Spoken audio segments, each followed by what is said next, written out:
Laurie, raichi, Alexandra, Jesse.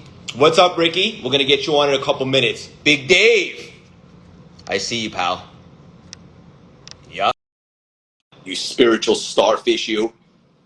Yup. Katie, what's up, girl? Laurie and Miguel, bring it on. Coffee ready. Woo! Everyone's going nuts. Yeah! What's going on, man? We're rocking and rolling. I'm obsessed with you. Working on the weekends, baby. There's activity you get paid for.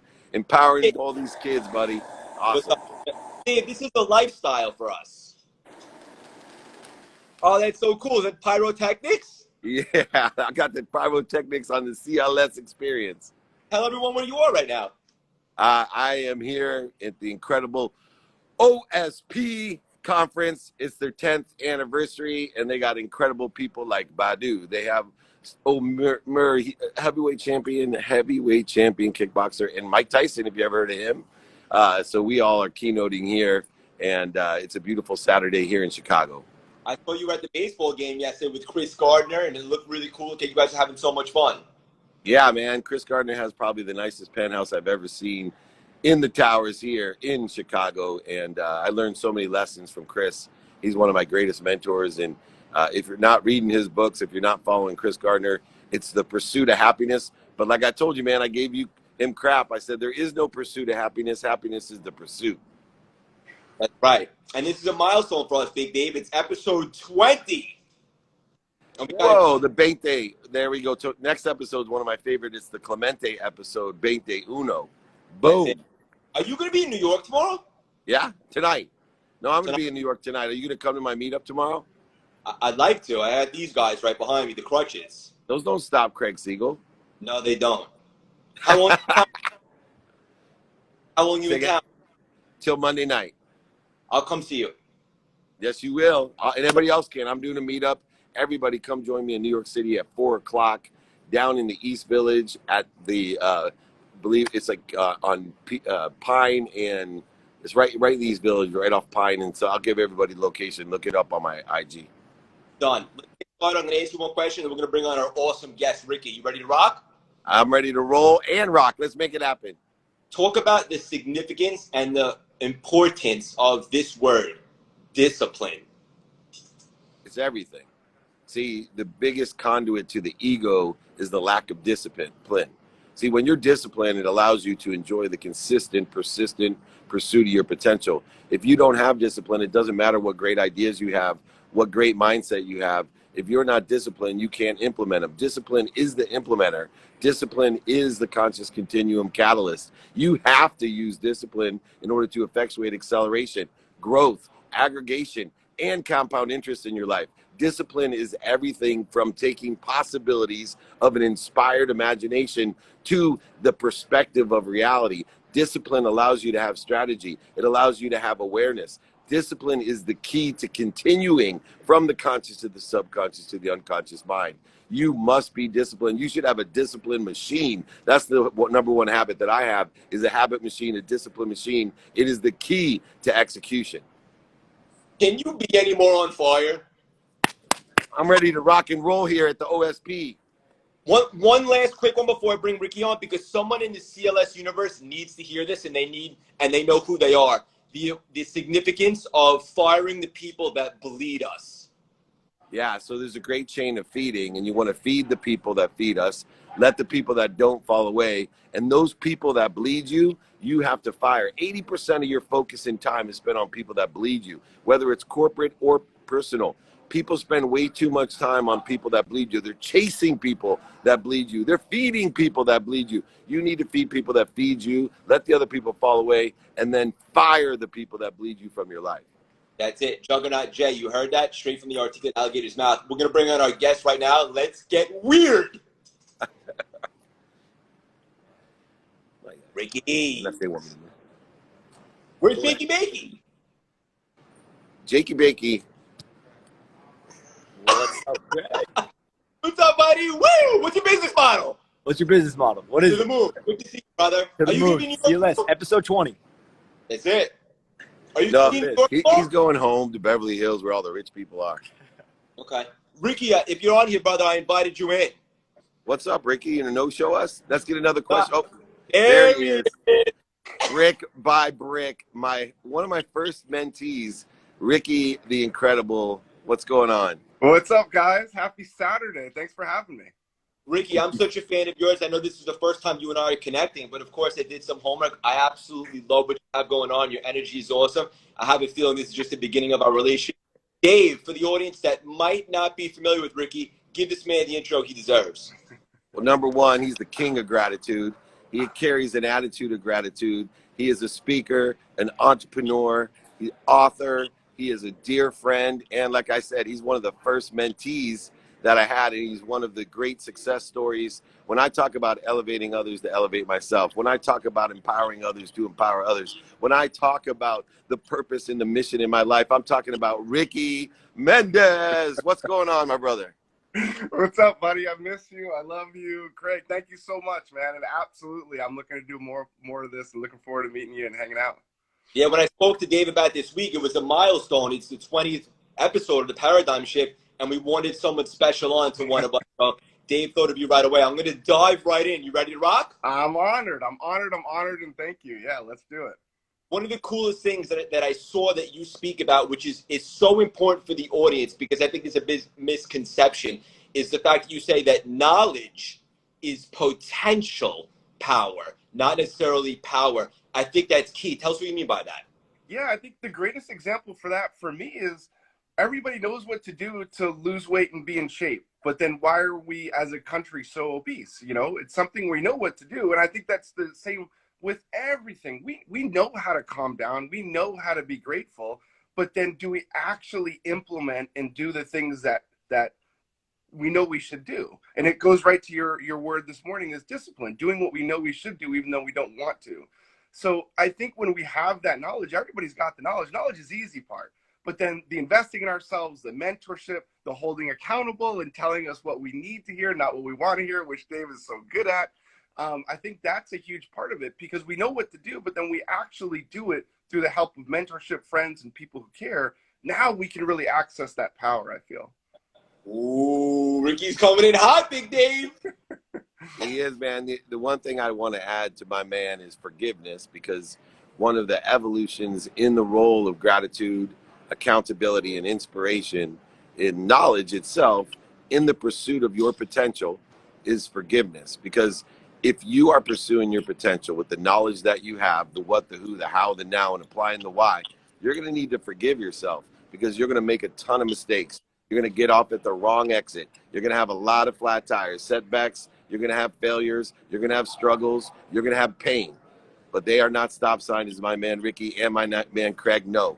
A turn signal, that's what that tumor is, a turn signal for my man Craig Siegel. A turn signal to something better, a better position, or a better situation. It is allowing him to learn a lesson and find some light and love in everything that he does. So we need to make sure that we forgive ourselves so that we can continue to accelerate, grow, and expand on everything we do know. It's almost like you know exactly what needs to be said when you hear it. That's why I love you so much. You got it, brother. They kicked me off the stage. We're starting the event. I want to ask Ricky one more question, and then I'm sure, Dave, you have one for him as well. Ricky, something really cool that I saw that you speak about, I've never heard it articulated like this, is attacking procrastination. And I'm curious as to what exactly you mean by that. I'd love to learn as well.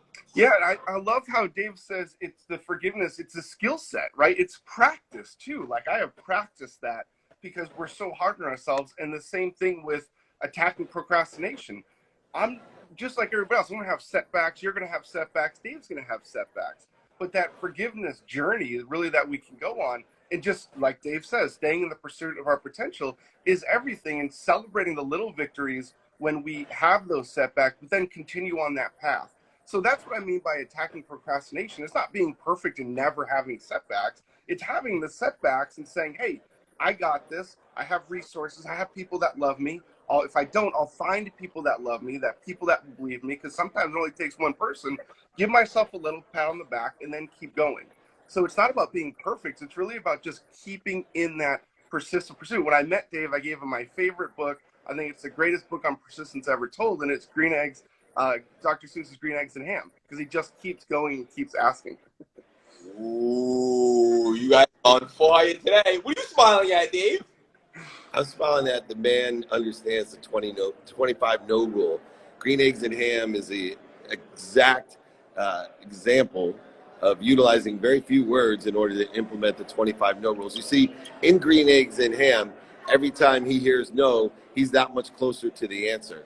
And my favorite book that I gave back to Ricky is The Monster at the End of the Book by Sesame Street, where Grover starts off and somebody tells him there's a monster at the end of the book, and he keeps trying to lock down the pages and staple the pages and hammer the pages and cement the pages.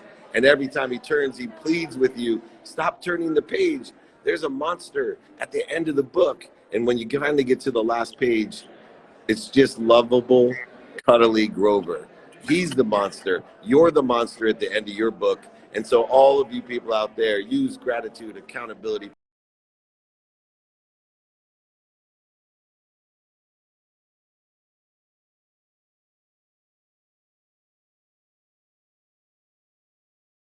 Eagle's talking about, and with the kindness that Ricky explains and explores himself. So please, everyone, you are the monster at the end of the book, and keep on moving on. Don't take no, and don't take yes for an answer either. Dave, quick, one of my clients on here asked you, what is the 25 rule? 25 no rule says this: imagine on your first no that it's going to take you 25 no's to get to what you want. Every no gets you closer to what you want, not farther away. So get excited about the no's, find the light, the love, and the lesson in the no's, and it won't even take you 25 no's to get there.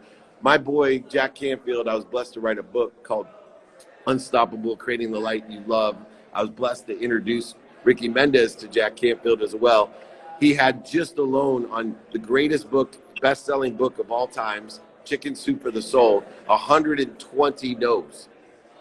Basically 120 people said your book sucks, and yet it sold over 500 million books. What if he would have listened to the first no and that book never would have been written? We would have no Chicken Soup for the Soul. Ooh. Dave, I want to talk to you. Oh no, I can't hear you. Say again? How on fire are you going to be today? Oh, this is a warm-up, buddy. I'm going to rock it and roll it. You cannot stop me today. These people are going to get all that they paid for. This is going to be incredible. A lot of young talent here, and I'm ready to get it going. Look, what inspires me most are people like you, because I've been doing this for so long, and my greatest success is the Craig Siegels and the Ricky Mendez of the world. That's my greatest success, because, you know, it's not what I say, it's what they hear. And then beyond what they hear, can they implement and execute on what they hear? And these two young gentlemen here, you guys make me so proud. You get me up early in the morning and say, you know, that's why I'm here, because it works. And I now have planted seeds that are in trees that are going to drop their own seeds, empowering others to empower others to be happy. We're all rooting for you, Dave. We know you're going to absolutely crush it today. You're going to embarrass Iron Mike Tyson. And hold your jock with a brain. I can't wait to go on tomorrow. I want to be your time at your event. Ricky, can you hang out for one more question? Yeah, absolutely. You got Love it. you, All right, Dave. guys, I'm going to go Success. Thank speak. you. Take care. I love Dave, you, Ricky. I love you, Craig. Take care, boys. Bye, Bye-bye. Dave. What's up, BK? I see you in there. Ricky, I'm so excited that you and I connected today. I think there's a lot of similarities and a lot of synergy. I'm excited to build a relationship. I wanted to ask you another thing that I saw you talk about that I love. I love the way you articulate some of these points. What's up, Henny and Dan? Talk about if you don't choose your goals, they're going to choose you. And I think that's so powerful. I think the audience needs to hear that right now. Yeah, man. And same. Thank you. And I also want to just get this in. Your foot is an inspiration, man. So the perspective on that is extremely powerful. And like, thank you for that. Thank you. Yeah. So if people don't, I think a lot of times, I think one of the greatest pandemics ever known is the comfort zone, is not taking risk. And I think when people really look at it and they say, well, you know, I got my goals up here. They don't really have them. I'd rather have somebody tell me they don't have goals rather than the bullshit of saying, oh, I got them, they're here. And it's really, I look at it as a three-part process: having them, writing them, and using them. I think people miss the using them part. And if we don't do that, I personally believe if we are not doing that, we will just, the goals will choose us, because we're just settling for what we have, because we're not actively, intentionally putting power behind that. So I think a lot of times one of the most minimalistic mindset is, well, I just want enough to be comfortable. Well, BS. I don't want enough to be comfortable. I want a life that's more than enough. I'm not afraid to say it. I want to make a ton of money to help a ton of people and have a lot of fun, as Dave says. So I think if we don't put a lot of intention behind it, they're choosing us in terms of mediocrity. And I think that's a scary place to be. It's far scarier than any pandemic that the world has ever seen. I think is the comfort zone, is fear, is negativity, procrastination. Those are the real viruses, in my opinion.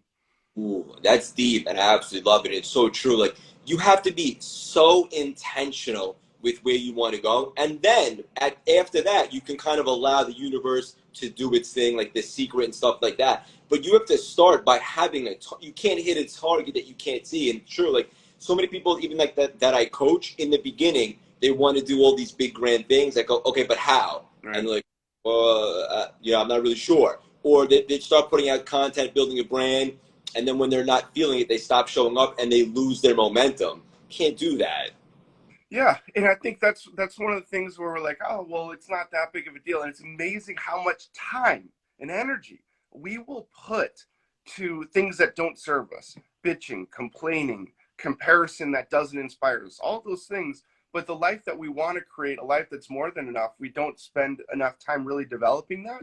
Maybe because it's a lack of belief. And that's where, in my opinion, it's like, man, let's start putting some intention and power behind the things that we really will drive us and fulfill us and help other people. You're on fire, buddy. I got it. How did you meet Dave initially? Yeah, man. Oh, dude, it's so funny. So the first conference I ever like really invested myself, I think it was like 35 or 4,500 bucks. And there was a ton of speakers, 3-day event, and I didn't even know where I was going. The person that invited me, he was just making a lot more money than I was at the time, and he was doing bigger things, quite frankly. And I was like, I don't know why I'm going to this, but I'm going because the people that are going are doing bigger things than I am, having a bigger impact. Dave was there. I met him after. I was like, you're my guy. Can I go to your office and just interview you?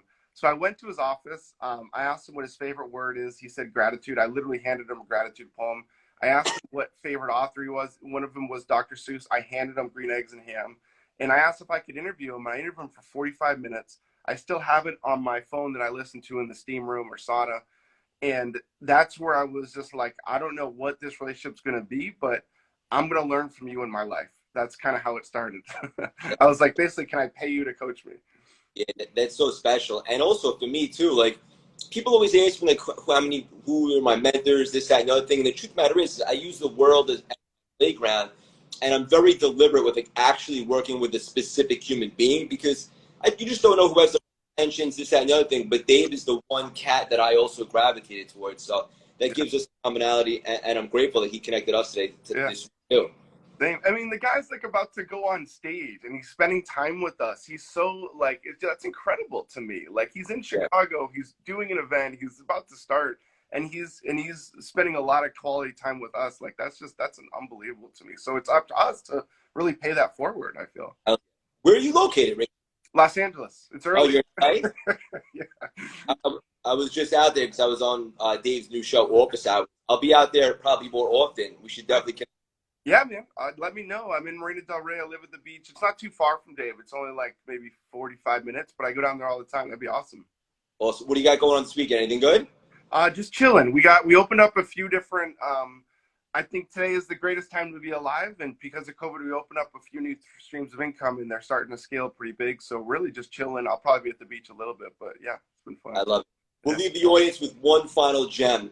You said something like this: in the right mindset, and I'm all about the mindset, so this one hit home. In the right mindset, you have an avalanche of awesomeness. Tell us what you mean by that. Yeah, man. I mean, if your mind is conditioned, if you practice it every day, you will see the world through a different lens.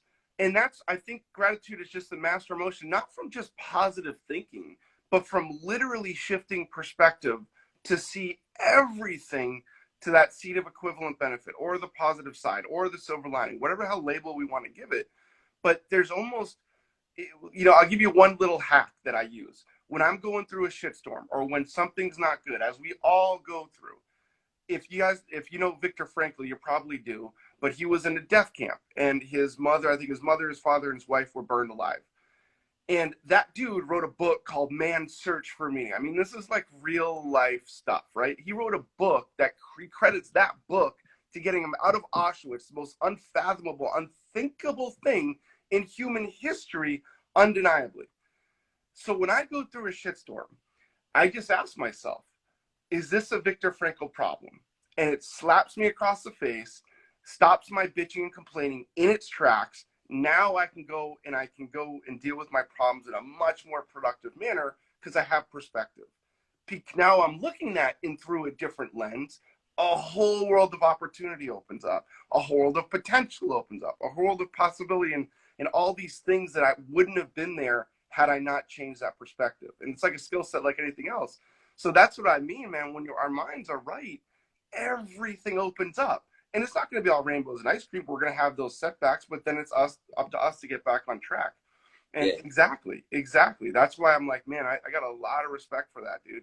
A lot of respect. And it's super powerful. Thank you, brother. I love that book. I love what you're spinning right now is absolute gold for the audience listening. And to sum up what you just said in one word, and it's something I'm all about, perspective. Yeah. Two people could look at the same incident. One can just see negativity, and one looks at it, and all of a sudden they see opportunity, gratitude, and stuff like that. Absolutely love that you touch upon that. I know my audience is going to be obsessed with you in 2 seconds. Where can they support? Where can they hang out with you? Where do you hang out the most? Yeah, Instagram, always. Ricky Mendez Speaks. I have a little gratitude poem. If you go to gratitudepoem.com, Dave gave me a testimonial on that. But yeah, just Instagram. YouTube is Ricky Mendez. Anything, Google Ricky Mendez, it'll come up. I love it. I saw that your Instagram was private, so you're going to have a lot of requests after this. Yeah, yeah. I have a team helping me with some different things, and they go back from public to private. So I'm like, hey, you guys are the experts. I'm just going to leave it to you. Understood. Man to man, I respect the hell out of you, brother. I'm so happy that you and I are connected. It's no secret. This is just the beginning of our relationship. I'm excited to co-create some more magic with you. Also, as a fan, continue to watch you fly, and we'll connect soon. Have an unbelievable weekend, Ricky. Awesome, man. You too, man. I'm looking forward to it, and thanks a lot. My pleasure, brother. Take care. Bye.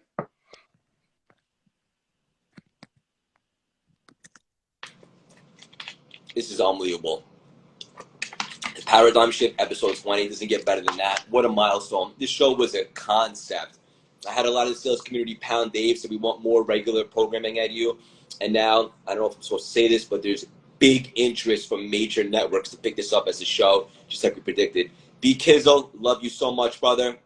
See you, Laurie, Joannica, Raichi, Jesse. That question earlier in the conversation may or may not have been for you.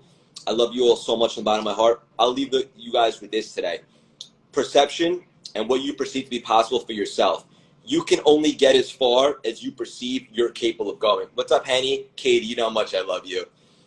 You can only go as far as you perceive that you can go. If you see a limitation or if you have a constraint on where you can go, you can never get past that part. It's like a sports car with a governor. You can't go past that certain speed. But if you raise that or even demolish it and you perceive greatness for yourself with no limits, with intention, like Ricky said, then there's literally nothing that you can't accomplish. And repeat that. There is nothing that you can't do if you believe you are worthy, you're confident, and you have a strategy. It's been a challenging week this week. Obviously, as you guys know, I had a tumor surgical move for my foot.